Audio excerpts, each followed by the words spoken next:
संप्रदाय नहीं दर्शन, शिष्य नहीं उत्तराधिकारी। कनिष्क को वृत्तिक अशोक कहा जाता है। उसने अपने राज्य में बौद्ध धर्म का प्रचार करने के लिए भारी प्रयास किया। चीन, तिब्बत, मंगोलिया, खोतान आदि क्षेत्रों से उपलब्ध साहित्य से स्पष्ट है कि उन दिनों कनिष्क को शासनाध्यक्ष के रूप में ही नहीं, धर्माध्यक्ष के रूप में भी लोक श्रद्धा उपलब्ध थी।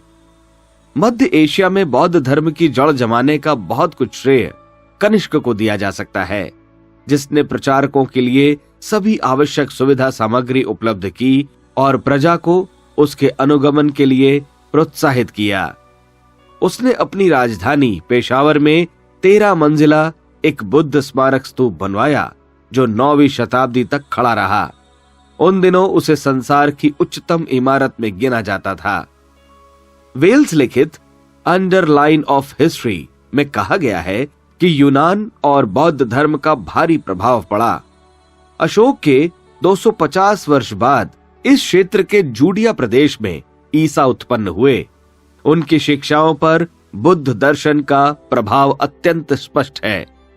अशोक द्वारा यूनान में थेराप्यूत नामक वैद्य भेजे गए। उन्होंने चिकित्सा के साथ साथ धर्म प्रचार भी जारी रखा। उनके अनुयायियों का थेराप्यूत एक वर्ग भी बन गया। पीछे उनकी चिकित्सा पद्धति पाश्चात्य चिकित्सा पद्धति का एक अंग बन गई, जिसे थेराप्यूटिक्स कहते हैं। सिकंदरिया के प्रचारकों के साथ साथ व्यापारी भी पहुंचे और वहां उनने अपनी बस्तियां बसाईं। इतिहास लेख क्लेमेंट और क्रिस्टोस्टम के अनुसार सिकंदरिया में कई जाति के भारतीय बड़ी संख्या में रहते थे। प्रचंड अभियान अक्सर आंधी तूफान की तरह बढ़ते हैं। तब उनके सामने 2 कठिनाइयां उत्पन्न होती हैं। एक यह कि उनमें कूड़ा कचरा आकर मिल जाता है और वह उस पवित्र प्रवाह को गंदा बनाने लगता है। दूसरी यह कि अगणित मनुष्यों के सहकार से आंदोलन चलने के कारण उसकी विभिन्न दिशाओं में खींचतान होती है।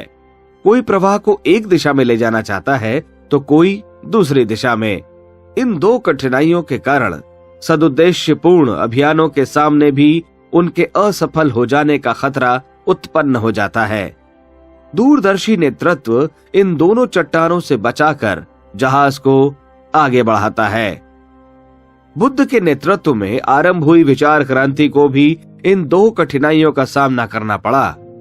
उस अभियान में उच्छृंखल तत्व घुस पड़े थे और अपनी महत्वाकांक्षाओं की पूर्ति के लिए उस प्रवाह का उपयोग करना चाहते थे। यदि उनकी बात चलने दी जाती तो उससे चंद स्वार्थी तत्वों का व्यक्तिगत लाभ तो खूब होता, पर लक्ष्य की पूर्ति कठिन हो जाती। बुद्ध की मृत्यु के कुछ ही समय के उपरांत सुभद्र नामक महत्वाकांक्षी भिक्षु ने खुलेआम कहना शुरू कर दिया, अच्छा हुआ बुद्ध मर गए, हम लोग उनके चंगुल से छूटे। अब हम स्वच्छंदता पूर्वक जो चाहेंगे सो करेंगे। इस प्रकार के महत्वाकांक्षी व्यक्ति कम नहीं थे और वे अपना अपना अलग वर्ग खड़ा करने को उतारू थे। इसी प्रकार विचार क्रांति की मूल दिशा में अस्त व्यस्तता उत्पन्न करके कोई उसे तंत्र विद्या में, कोई ज्ञान वैराग्य में, कोई बहुमूल्य स्मारक निर्माण में, कोई अध्ययन अध्यापन में सीमाबद्ध करना चाहते थे। इस खींचातान को रोकने के लिए दूरदर्शी विवेकवान लोगों ने समय समय पर विचारशील लोगों की महापरिषदें बुलाईं, जिन्हें संगीती नाम दिया गया। इतिहास में ऐसी कई संगीतियों का विवरण मिलता है। प्रथम संगीति मगध के राजा अजातशत्रु के आवाहन पर प्रथम संगीति राजगृह के समीप सप्तपर्णी गुफा में हुई। इसमें 500 अहरंत एकत्रित हुए। सभापतित्व महाकश्यप ने किया। परिषद 7 मास तक चली। इसमें उपली और आनंद नाम के 2 विद्वान भिक्षुओं को बौद्ध दर्शन तथा बौद्ध आचार का एक प्रामाणिक स्वरूप प्रस्तुत करने का कार्य सौंपा गया। भगवान बुद्ध मात्र प्रवचन करते थे, उनके विचारों और निर्देशों को लेखबद्ध करना आवश्यक था। इस प्रथम परिषद को यही महत्वपूर्ण कार्य करना था। द्वितीय संगीति स्थविर यश ने द्वितीय संगीति वैशाली में बुलाई। यह 8 मास तक चली। इसमें 700 भिक्षु सम्मिलित हुए। इसका मुख्य उद्देश्य संघ में पड़ी फूट और विश्रृंखलता का निराकरण करना था। मतभेद बढ़ रहे थे और आक्षेप के कारण उत्पन्न हो रहे थे।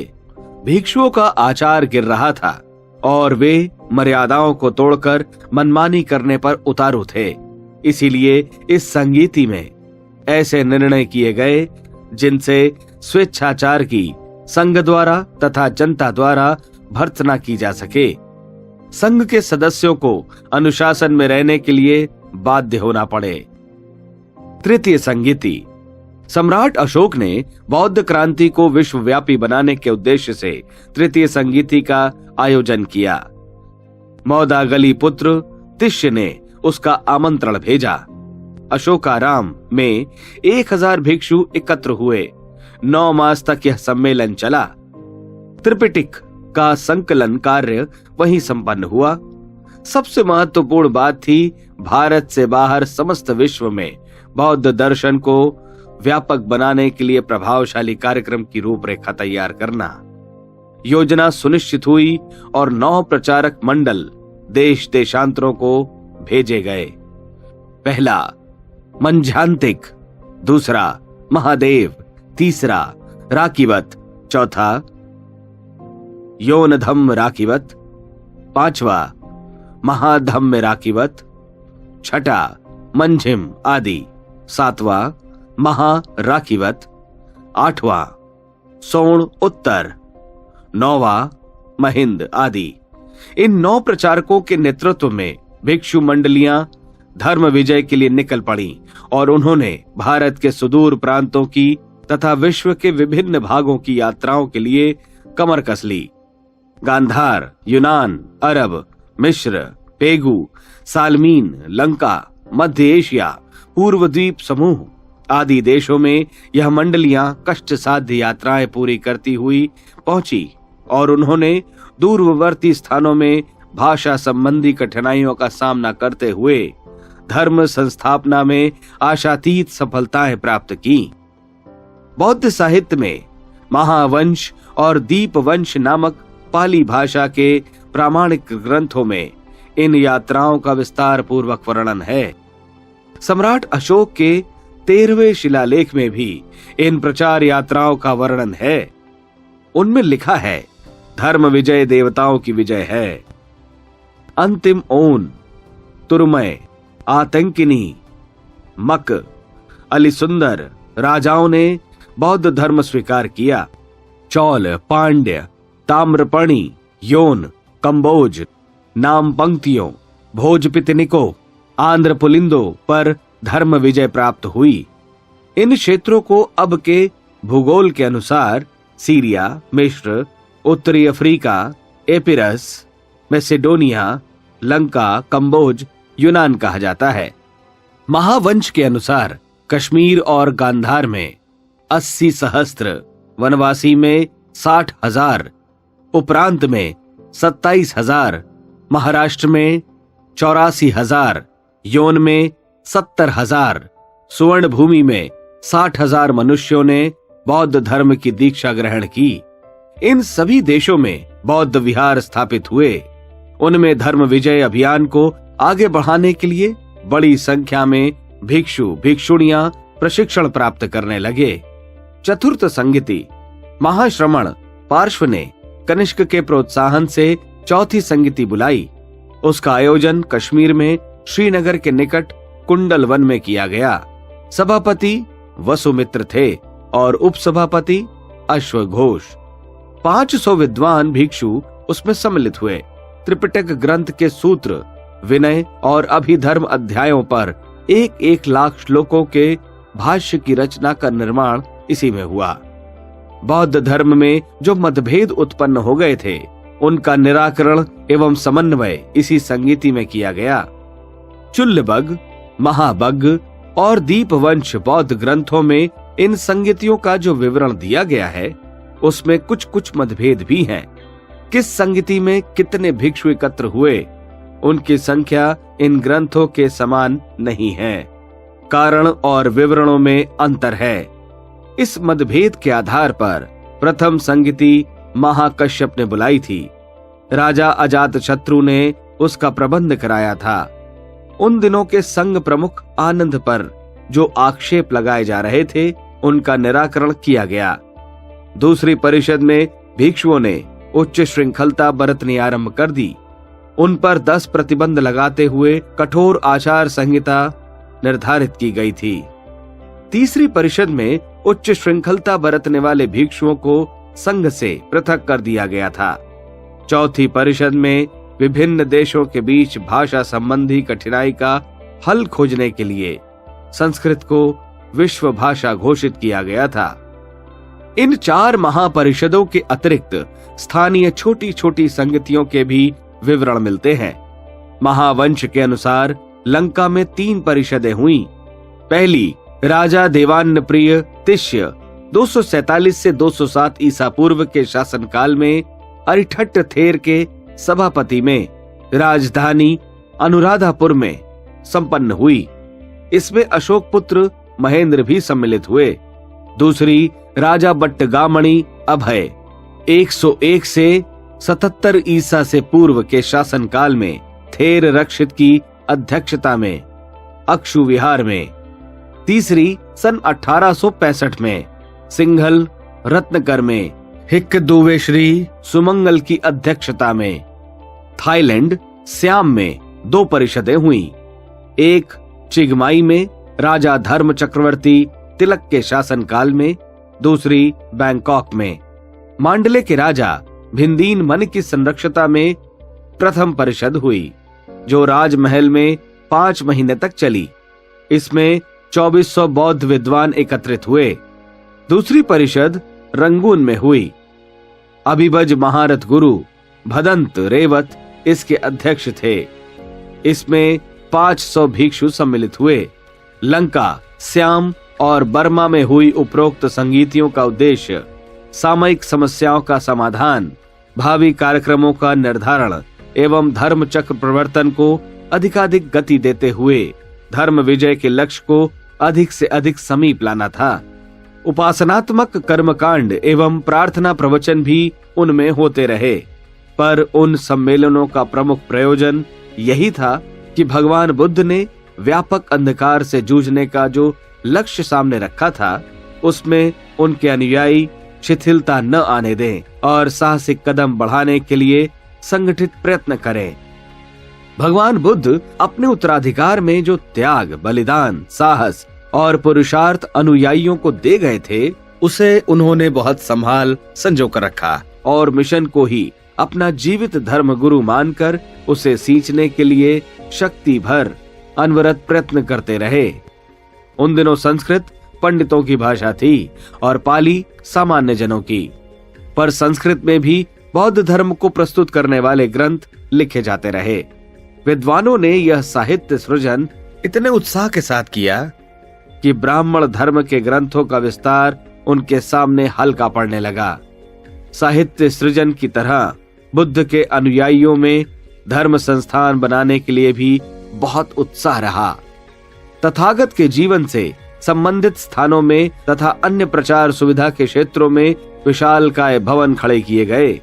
ये केवल स्मारक नहीं थे, वरन उन्हें धर्म चक्र प्रवर्तन के लिए प्रकाश केंद्रों के अनुरूप बनाया गया था। धर्म प्रचारकों के निवास, निर्वाह, प्रशिक्षण के लिए वहां आवश्यक सुविधाएं उपलब्ध थीं। इन केंद्रों में उन सभी प्रवृत्तियों को विकसित किया जाता था जिससे धर्म धारणा की पुष्टि और विश्वव्यापी प्रचार अभियान की गतिशीलता को समुचित पोषण मिलता रहे। भारत में भगवान बुद्ध की स्मृति में बने 4 स्थान अधिक महत्वपूर्ण हैं। पहला लुम्बिनी, जहां वे जन्मे। दूसरा बोध गया, जहां आत्मबोध प्राप्त हुआ। तीसरा सारनाथ, जहां प्रथम प्रवचन दिया। चौथा कुशीनार, जहां शरीर त्यागा। इसके अतिरिक्त पहला श्रावस्ती, दूसरा संकाशय, तीसरा राजगृह, चौथा वैशाली भी तथागत के समय में धर्म चक्र प्रवर्तन के केंद्र रहे हैं। इन 8 स्थानों को बौद्ध धर्मावलंबी एक प्रकार से तीर्थ मानते हैं और श्रद्धा पूर्वक उनकी दर्शन यात्रा करते हैं। लुम्बिनी नेपाल की तराई में सामिनदेई कस्बे के निकट है। बोधगया हिंदुओं के गया तीर्थ से 6 मील आगे है। सारनाथ वाराणसी के समीप है। कुशीनगर गोरखपुर जिले के कासिया के समीप है। श्रावस्ती, जिसे जैतवन विहार भी कहते हैं, उत्तर प्रदेश के बहराइच नगर से लगभग 20 मील दूर है। संकाशय, सांकिया, बसंतपुर, फर्रुखाबाद उत्तर प्रदेश के देहाती क्षेत्र में है। राजगृह पटना जिले का राजगीर नगर है। वैशाली बिहार के मुजफ्फरनगर जिले के बसाड़ गांव के समीप था। 8 स्थानों को बौद्ध साहित्य में अट्ठ महाठाननी अष्ट महास्थान कहा जाता है। इसके अतिरिक्त भारत में कुछ और भी स्थान ऐसे हैं जिनसे वहां किसी समय बौद्ध धर्म के महत्वपूर्ण केंद्र होने का प्रमाण मिलता है।